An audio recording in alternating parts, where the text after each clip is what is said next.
Hello दोस्तों, मैं अभी आप सभी के सामने क्लास 8 के सोशल साइंस से संबंधित 50 महत्वपूर्ण प्रश्न को लेके आया हूं, जो क्लास 8 बोर्ड के लिए अत्यंत ही महत्वपूर्ण है।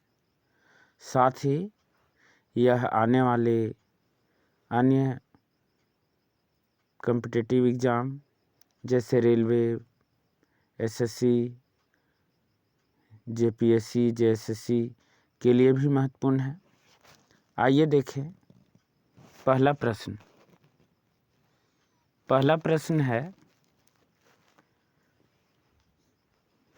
सरकारी दस्तावेज रिकॉर्ड कहाँ रखे जाते हैं? सरकारी दस्तावेज रिकॉर्ड कहाँ रखे जाते हैं? ऑप्शन ए है कार्यालय, बी अभिलेखागार, सी पुस्तकालय और डी इनमें से कोई नहीं। तो सरकारी जो रिकॉर्ड रखे जाते हैं कहाँ रखे जाते हैं? तो सही जवाब है option number B.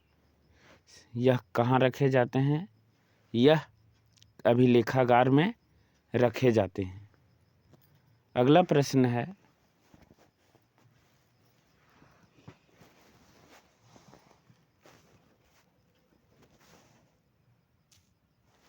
East India company कहाँ की व्यापारिक कंपनी थी? ईस्ट इंडिया कंपनी कहाँ की व्यापारिक कंपनी थी? फ्रांस की, हॉलैंड की, इंग्लैंड की या पुर्तगाल की? तो ईस्ट इंडिया जो कंपनी थी कहाँ की व्यापारिक कंपनी थी?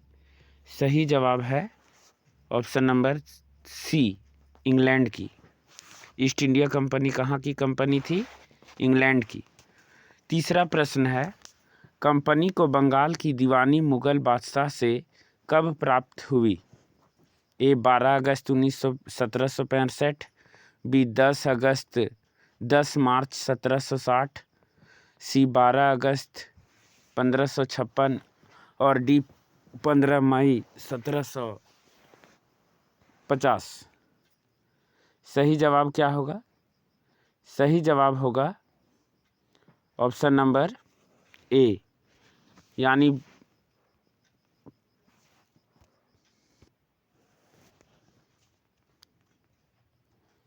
चौथा प्रश्न है, प्राचीन समय लेन देन का साधन था।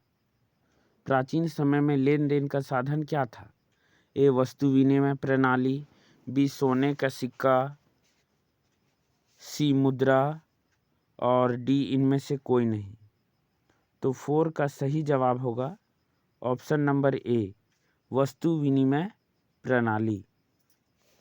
5 प्रश्न है, सिद्धू कान्हू चांद भैरव ये सभी भाई बहन थे 4। सिद्धू कान्हू और चांद भैरव का आपस में क्या संबंध था? देखिए, पहले ही बता दिया, भाई भाई या चाचा भतीजा, पिता पुत्र या मामा भांजा। तो ऑप्शन नंबर ए राइट होगा, ये भाई थे आपस में। छठा प्रश्न है, HEC भारतीय अभियंत्रण निगम HEC हैवी इलेक्ट्रिक कॉरपोरेशन की स्थापना कब की गई थी? 1930 में, 1910 में, 1919 में या 1958 में? तो 6 का सही जवाब होगा, HEC की जो स्थापना हुई थी वो ऑप्शन नंबर डी है राइट आंसर, 1958 में। ये बहुत ही महत्वपूर्ण प्रश्न है, HEC की स्थापना कब हुई थी? 1958 में। अगला प्रश्न है,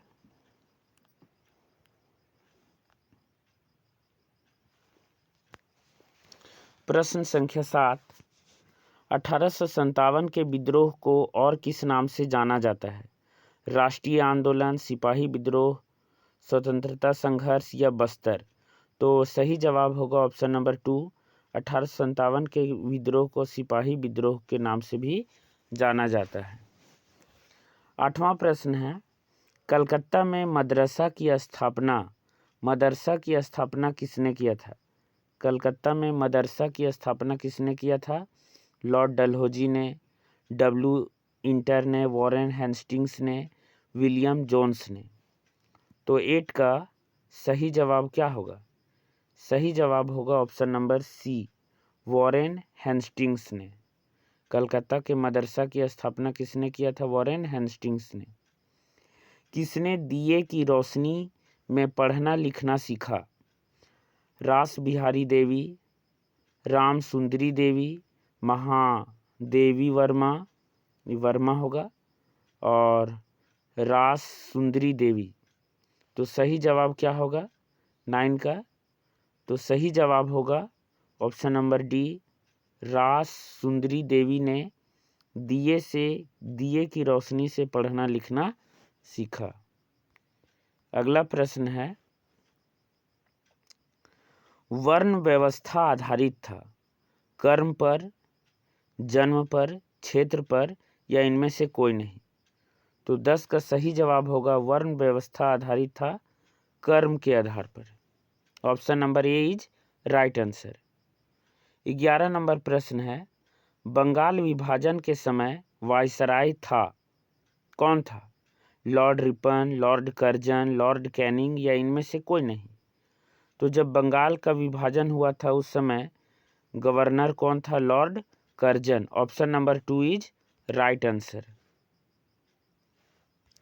अगला प्रश्न है प्रश्न संख्या 12, स्वराज मेरा जन्मसिद्ध अधिकार है और मैं इसे लेकर रहूंगा का नारा किसने दिया था? यानी यह किसका कथन है? तो ए लाला हरदयाल का, बी महात्मा गांधी का, सी बाल गंगाधर तिलक का, और डी इनमें से कोई नहीं? तो हम लोग जानते हैं स्वराज हमारा जन्मसिद्ध अधिकार है और मैं इसे लेकर रहूंगा का नारा बाल गंगाधर तिलक ने दिया था। Option number C is right answer. 13 question है, मेजर ध्यानचंद किस खेल से संबंधित थे? तो मेजर ध्यानचंद हॉकी के जादूगर भी कहे जाते हैं। तो option number D is right answer. Hockey के जादूगर मेजर ध्यानचंद, है ना, ध्यान रखिएगा, हॉकी के जादूगर, हॉकी के जादूगर कौन कहे जाते हैं? मेजर ध्यानचंद। अगला प्रश्न है,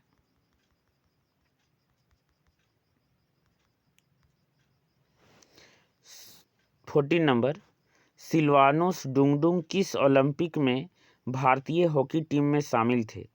सिल्वानोस डुंगडुंग। तो 14 का सही जवाब क्या होगा? मॉस्को 1980, लॉस एंजल्स 1984, बार्सिलोना 1992, या हॉकी? सही जवाब होगा option number A, Sylvanus Dungdung Moscow में 1984 में शामिल थे। सत्यशोधक समाज की स्थापना किसने की थी? हरिदास ठाकुर, ज्योतिबा राव फुले, एकनाथ, या सावित्रीबाई फुले? तो 15 का सही जवाब कौन होगा? सत्यशोधक समाज की स्थापना ज्योतिबा फुले ने किया था। तो option number 2 is right answer. 16 number प्रश्न है, पहली बार दिल्ली के सिंहासन पर बैठने वाली महिला कौन थी? देखिए, दिल्ली की महिला की बात कर रही है, इंदिरा गांधी, महारानी एलिजाबेथ, रजिया सुल्तान, और रानी लक्ष्मीबाई। तो 16 का सही जवाब होगा पहली बार दिल्ली की गद्दी पर बैठने वाली महिला शासिका थी Razia Sultan. Option number C is right answer. Question number 17 कह रहा है,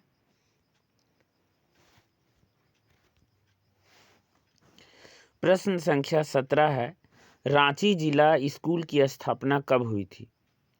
रांची जिला स्कूल की स्थापना कब हुई थी? 1857, 1833, 1835, या 1839? तो 17 का सही जवाब क्या होगा? सही जवाब होगा ऑप्शन नंबर डी, 1839। भारत के अंतिम मुगल बादशाह कौन थे? बहादुर शाह द्वितीय, दारा शुजा, सिराजुद्दौला, और मीर कासिम? तो भारत के अंतिम मुगल बादशाह थे ऑप्शन नंबर ए, बहादुर शाह द्वितीय। अगला प्रश्न है, अजैव संसाधन कहलाते हैं, अजैव संसाधन कहलाते हैं ए, निर्जीव वस्तुओं से निर्मित, मानव निर्मित, जीव जंतुओं से निर्मित, या इनमें से कोई नहीं? अजैव यानी अबायोटिक, है ना। तो अबायोटिक जो नहीं है तो निर्जीव पदार्थ से जो होता है उसे हम अबायोटिक के साथ रखते हैं। Option number A is right answer. 20 number प्रश्न है, मानव स्वयं में है एक क्या? मानव स्वयं में एक है विकास, संसाधन, ह्रास या इनमें से कोई नहीं। तो 20 का सही जवाब है मानव एक स्वयं संसाधन है। कौन सा संसाधन? तो मानव संसाधन, और सबसे महत्वपूर्ण संसाधन है। 21 नंबर है, निम्नलिखित में से कौन सा कारक मृदा निर्माण का नहीं है? ए समय, बी जैव पदार्थ, सी मृदा का गठन, डी इनमें से कोई नहीं। तो 21 का सही जवाब होगा मृदा निर्माण का नहीं है। तो कौन सा कारक मृदा निर्माण का नहीं है? तो सही जवाब है ऑप्शन नंबर डी। अगला प्रश्न है प्रश्न संख्या 22, बेतला राष्ट्रीय उद्यान झारखंड का एकमात्र राष्ट्रीय उद्यान है, यह किस जिले में है? देखिए, बेतला नेशनल पार्क जो था वो पहले पलामू में था और अभी यह लातेहार में चला आया है। Option number D is right answer. 22 का सही जवाब होगा लातेहार। बेतला नेशनल पार्क, सबसे पहले बाघ की गणना। बायोगैस किसके विघटन से उत्पन्न होता है? तो बायोगैस किसके विघटन से उत्पन्न होता है? तो मृत पौधे जंतुओं के अवशेष से, गोबर से, रासायनिक अपशिष्ट से या इनमें सभी से। तो बायोगैस में ये सभी का इस्तेमाल होता है। सही जवाब है ऑप्शन नंबर डी। नुवा, नोवामुंडी, किरीबुरु तथा आरी किस खनिज के लिए प्रमुख खनन केंद्र हैं? लोहा, मैग्नीज, लौह अयस्क या कोयला। 24 का सही जवाब क्या होगा? तो किरीबुरु नोवामुंडी की खान ये फेमस है किस लिए? सही जवाब है ऑप्शन नंबर सी, लौह अयस्क की खान। किरीबुरु, नोवामुंडी और नुआ किस खनिज के लिए फेमस है? लौह अयस्क। 25 नंबर प्रश्न है, चावल का सबसे बड़ा उत्पादक देश कौन है? भारत, संयुक्त राज्य अमेरिका, चीन या ब्राज़ील। सही जवाब क्या होगा? तो चावल का सबसे बड़ा जो उत्पादक राज्य है वो है, सही जवाब ऑप्शन नंबर सी, चीन। चावल सबसे ज़्यादा प्रोडक्शन कहाँ होता है? चीन में। और दूध भारत में। सुनहरा रेशा किसे कहते हैं? सुनहरा रेशा किसे कहते हैं? ए जूट, बी कपास, सी रेशम और डी गन्ना। तो सुनहरा रेशा के नाम से किसे जाना जाता है? तो option number A is right answer. Jute को सुनहरा रेशा के नाम से जाना जाता है। 27 नंबर प्रश्न है, संसाधन संचार के साधन का एक उदाहरण है। संचार यानी कम्युनिकेशन का साधन क्या है? इंटरनेट, बिजली, मंदिर, नदी। सही जवाब है ऑप्शन नंबर ए। बहुत आसान प्रश्न है, इंटरनेट। जापान का मैनचेस्टर के नाम से किसे कहा जाता है? तो जापान का मैनचेस्टर कौन है के उपनाम से जाना जाता है? हिरोशिमा, नागासाकी, ओसाका या टोक्यो। तो जापान का मैनचेस्टर किसे कहा जाता है?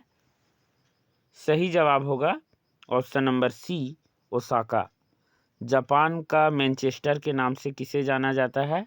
ओसाका को जाना जाता है। अगला प्रश्न है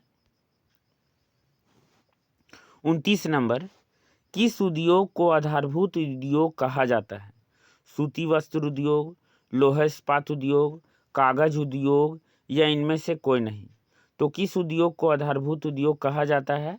सही जवाब होगा ऑप्शन नंबर 2, लोहा इस्पात उद्योग को आधारभूत उद्योग कहा जाता है क्योंकि किसी भी उद्योग की स्थापना के लिए सबसे पहले लोहे की ज़रूरत पड़ती है, चाहे वह सीमेंट उद्योग हो या गन्ना उद्योग हो।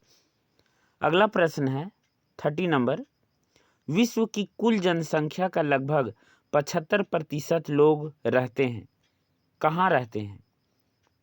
तो 30 का सही जवाब क्या होगा? ए है यूरोप और अफ्रीका में, बी है अफ्रीका और ऑस्ट्रेलिया में, सी है एशिया और यूरोप में, डी है उत्तरी अमेरिका और दक्षिण अमेरिका में। तो 30 का सही जवाब होगा क्या? 30 का सही जवाब होगा option number C is right answer, Asia और यूरोप में। विश्व की कुल जनसंख्या का 75% कहाँ रहता है? एशिया और यूरोप में। 31 प्रश्न है, प्रति 1000 पुरुषों पर महिलाओं की संख्या को क्या कहते हैं? वर्ण अनुपात, घनत्व, लिंग अनुपात या इनमें से कोई नहीं। तो प्रति 1000 पुरुषों पर महिलाओं की संख्या को लिंग अनुपात कहते हैं। Option number C is right answer. तो यहाँ प्रति 1000 पुरुषों पर महिलाओं की संख्या को हम लिंगानुपात कहते हैं। भारत का वर्तमान समय में लिंगानुपात कितना है? तो बात करते हैं 2011 के सेंसस के अनुसार, तो 943 प्रति 1000 पुरुषों पर महिलाओं की संख्या है। यानी 1000 पुरुष में महिला कितना है? 943, यानी अधिक है पुरुष, है ना। ये 2011 का सेंसस की बात किया जा रहा है, 2011 के सेंसस के अनुसार है। अगला प्रश्न है प्रश्न संख्या 32, प्रत्येक वर्ष किस दिन विश्व जनसंख्या दिवस मनाया जाता है? तो विश्व जनसंख्या दिवस कब मनाया जाता है? 20 जुलाई, 21 जुलाई, 3 दिसंबर, 15 जनवरी। सही जवाब होगा 11 जुलाई को प्रत्येक वर्ष विश्व जनसंख्या दिवस के नाम से मनाया जाता है। तो 32 का सही जवाब क्या होगा? 11 जुलाई। अगला प्रश्न है, कच्चा माल के आधार पर उद्योग के प्रकार हैं। तो कच्चे माल के आधार पर उद्योगों को कितने भागों में बांटा गया है? 2, 4, 6 या 8? 33 का सही जवाब क्या होगा? तो कच्चे माल के आधार पर उद्योगों को 4 भागों में बांटा गया है। सही जवाब होगा ऑप्शन नंबर 2। 34 प्रश्न संख्या है, टिस्को किस नदी के तट पर अवस्थित है? टिस्को, स्वर्णरेखा, दामोदर, अजय या इनमें से कोई नहीं। तो टिस्को जो है वो स्वर्णरेखा नदी के किनारे स्थित है। सही जवाब है ऑप्शन नंबर ए। कब हुआ था टिस्को की स्थापना? 1907। यही जमशेदजी टाटा, नौशेरवान जी टाटा ने स्थापना किया था TISCO, Tata iron and steel company. और उत्पादन कब शुरू हुआ था लोहा का? 2007 के बाद 2009, और स्टील उत्पादन 2011, है ना। तो लोहा 2009 में और स्टील 2011 में और स्थापना 2007 में, याद रखिएगा। अगला प्रश्न है प्रश्न संख्या 35, विश्व का कॉफ़ी का कटोरा किस देश को कहा जाता है? विश्व के कॉफ़ी के कटोरा के नाम से किसे जाना जाता है? ए इंग्लैंड को, बी चीन को, सी ब्राज़ील को और डी फ्रांस को। तो 35 का सही जवाब क्या होगा? तो कॉफ़ी का कटोरा के नाम से किसे जाना जाता है? सही जवाब है सी ब्राज़ील को, है ना।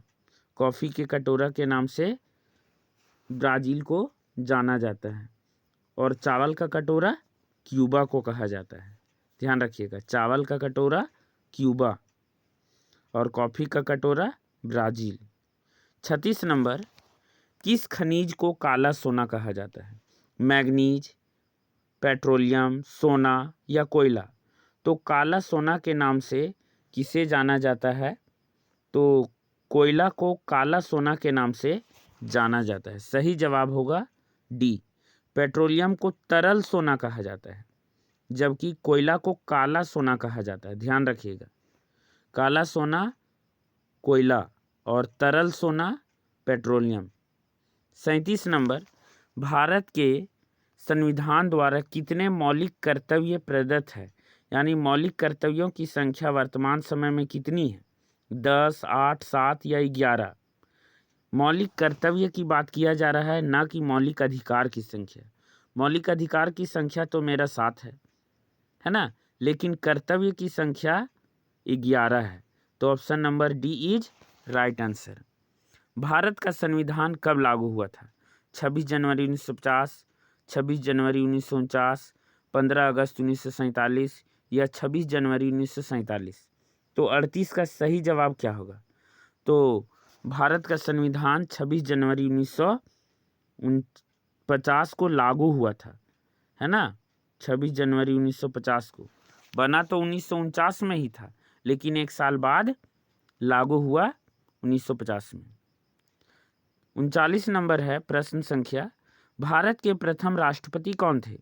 डॉक्टर वीवी गिरी, नीलम संजीव रेड्डी, डॉक्टर राजेंद्र प्रसाद, इनमें से कोई नहीं। तो भारत के प्रथम राष्ट्रपति थे option number C, doctor Rajendra Prasad. अगला प्रश्न है प्रश्न संख्या 40, राज्यसभा में राष्ट्रपति द्वारा मनोनीत सदस्यों की संख्या कितनी होती है? राज्यसभा में राष्ट्रपति कितने सदस्यों को मनोनीत करता है? 15, 13, 12 या 20? सही जवाब होगा ऑप्शन नंबर सी, 12। वैसे तो अभी एंग्लो इंडियन हट गया है, लेकिन एनसीईआरटी में अभी भी मेंशन है 12। सर्वोच्च न्यायालय के न्यायालय की सेवानिवृत्ति की उम्र कितनी है? 60, 55, 65 या इनमें से कोई नहीं? तो 41 का सही जवाब होगा सर्वोच्च न्यायालय का न्यायाधीश की सेवानिवृत्ति मतलब नौकरी से निकलने की जो है 65 वर्ष, है ना। सर्वोच्च न्यायालय सुप्रीम कोर्ट का बात किया जा रहा है, तो 65 वर्ष। आदिवासी कौन लोग हैं? पूर्वज, मूलवासी, ग्रामीण नागरिक या इनमें से कोई नहीं? तो आदिवासी किसे कहा जाता है? सही जवाब होगा मूल निवासी को। Option number 2 is right answer. 43, स्वच्छ भारत अभियान की शुरुआत कब हुई थी? 15 अगस्त 2015, 2 अक्टूबर 2014, 2 अक्टूबर 2016 या 15 अगस्त 2017? तो सभी को जानते हैं, नरेंद्र मोदी ने स्वच्छ भारत अभियान गुजरात के पोरबंदर खुद झाड़ू लगाए थे। कब? 2 अक्टूबर 2016 या 2015? बताइए। सही जवाब है 2 अक्टूबर 2014, ऑप्शन नंबर 2। नरेंद्र मोदी ने खुद झाड़ू लगा के स्टार्ट किए थे 2 अक्टूबर 2014 में स्वच्छ भारत अभियान। भारतीय संविधान के अनुच्छेद 24 के तहत किस उम्र के बच्चों से बाल मजदूरी कराना दंडनीय अपराध है? 18 वर्ष से कम, 14 वर्ष से कम, 16 वर्ष से कम या 8 वर्ष से कम? ये बहुत ही आसान प्रश्न है। सही जवाब है ऑप्शन नंबर 2, 14 साल से कम उम्र के बच्चों को कारखानों में काम करवाना कानूनन जुर्म है। 46 नंबर प्रश्न है, भारत में लड़कों के विवाह की न्यूनतम उम्र की सीमा कितनी निश्चित है? देखिए, ये पुराना है बुक के अनुसार। भारत में जो लड़कों की उम्र का लड़कों के विवाह के लिए कितना है? 18 वर्ष, 20 वर्ष, 21 वर्ष या 19 वर्ष? तो सही जवाब होगा ऑप्शन नंबर सी, 21 वर्ष। लड़कों के लिए 21 वर्ष और लड़कियों के लिए 18 वर्ष, है ना। और अभी तो बढ़ गया है, लड़कियों के लिए 21 वर्ष, लड़कों के लिए 24 वर्ष हो गया है। मंत्रिपरिषद के प्रधान हैं कौन होते हैं? राष्ट्रपति, उपराष्ट्रपति, प्रधानमंत्री या गृह मंत्री? 46 का सही जवाब क्या होगा? तो मंत्रिपरिषद का जो प्रधान होता है वह होता है प्रधानमंत्री। Option number C is right answer. भारतीय गणराज्य में सर्वोच्च संवैधानिक पद किनका है? राष्ट्रपति, मुख्य न्यायाधीश, प्रधानमंत्री या सेना अध्यक्ष?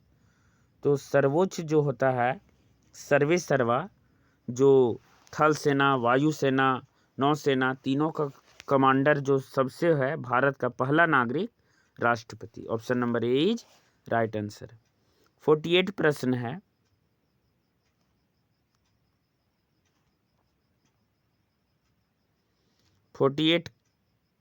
प्रश्न कहता है कि उच्च न्यायालय के न्यायाधीशों को कौन शपथ दिलाता है?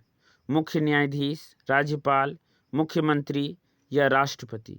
तो उच्च न्यायालय के न्यायाधीशों को शपथ कौन दिलाता है? सही जवाब होगा, उच्च न्यायालय की बात किया जा रहा है तो राज्यपाल सही जवाब है। भारत का शीर्ष अदालत कौन है? तो शीर्ष अदालत होता है जो उच्च न्यायालय, सर्वोच्च न्यायालय, अधीनस्थ न्यायालय या सांसद। तो शीर्ष न्यायालय होता है सर्वोच्च न्यायालय, supreme court. Option number 2 is right answer. और आज का अंतिम प्रश्न, इंदिरा गांधी आवास योजना का नया नाम क्या है? परिवर्तित नाम। इंदिरा गांधी आवास योजना का नया नाम है क्या? अबुआ आवास योजना या प्रधानमंत्री आवास योजना। 50 का। तो देखिए यहाँ इंदिरा आवास योजना का जो नाम बदल के किया गया था प्रधानमंत्री आवास योजना, और अभी प्रधानमंत्री आवास योजना का नाम बदल के क्या कर दिया गया? अबुआ आवास योजना। देखिए अबुआ आवास योजना अभी कर दिया गया है, किसका नाम बदल के? तो अबुआ आवास योजना बदल के कर दिया गया। देखिए इंदिरा गांधी आवास योजना बदला प्रधानमंत्री आवास योजना में, और प्रधानमंत्री आवास योजना बदल गया अबुआ आवास योजना में, है ना? तो ध्यान रखिएगा। आज के लिए बस इतना ही। यदि वीडियो पसंद लगे तो लाइक कीजिए, कमेंट कीजिए और चैनल को सब्सक्राइब कीजिए, शेयर कीजिए। Thank you for watching.